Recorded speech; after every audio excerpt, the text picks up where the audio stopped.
यह कहानी में आइए जानते हैं शेर कैसे बना माँ दुर्गा का वाहन।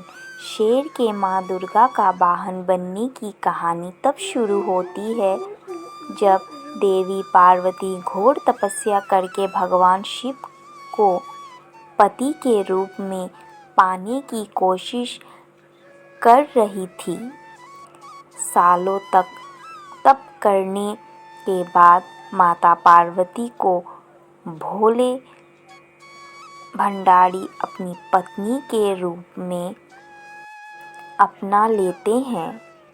इसी बीच तपस्या की वजह से माँ पार्वती का रंग काफी काला पड़ गया था।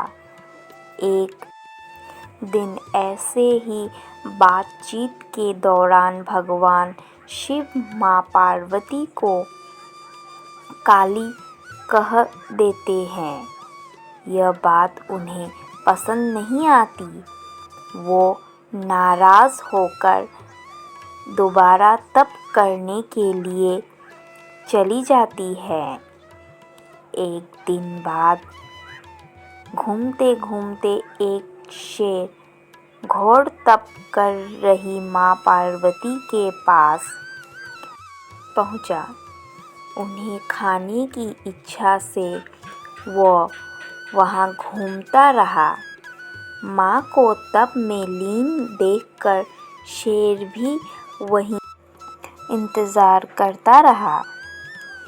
देवी का इंतज़ार करते करते सालों बीत गए। शेर माँ पार्वती के तेज की वजह से उनके पास नहीं पहुंच पाता था।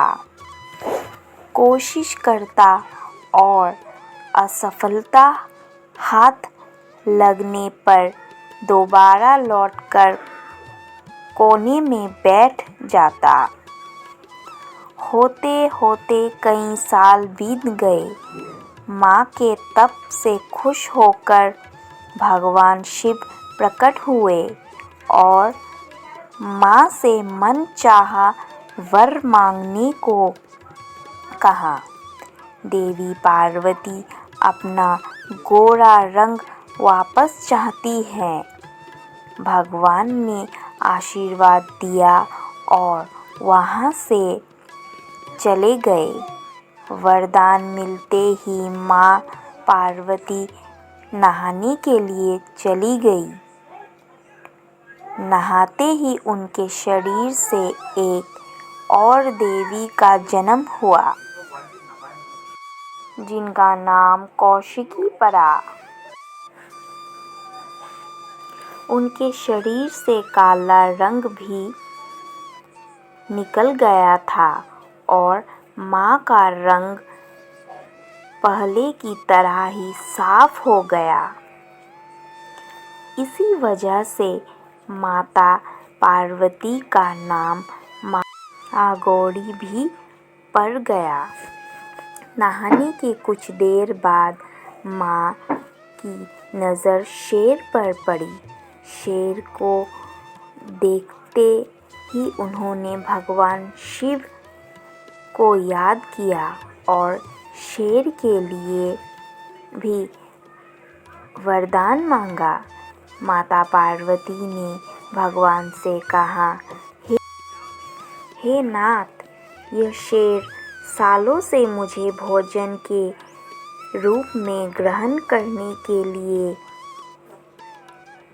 इंतज़ार कर रहा था। मेरे पूरे तप के दौरान यह यहीं था। जितना तप मैंने किया है उतनी ही तपस्या इसने भी की है। इसी वजह से अब वरदान के रूप में इस शेर को मेरी सवारी बना दीजिए। भगवान ने प्रसन्न होकर माता की बात मान ली और शेर को उनकी सवारी बना दिया। आशीर्वाद मिलने के बाद माँ शेर पर सवार हो गई और तभी से उनका नाम माँ शेरों वाली और दुर्गा पड़ गया। भाइयों, बहनों और मेरे भक्तजनों, अगर आपको मेरा यह कहानी पसंद आया हो तो प्लीज़ इसे लाइक करें और कमेंट करके बताएं कि यह कहानी आपको कैसी लगी। साथ ही सब्सक्राइब करें मेरी चैनल भक्ति सागर 93 को। मैं एक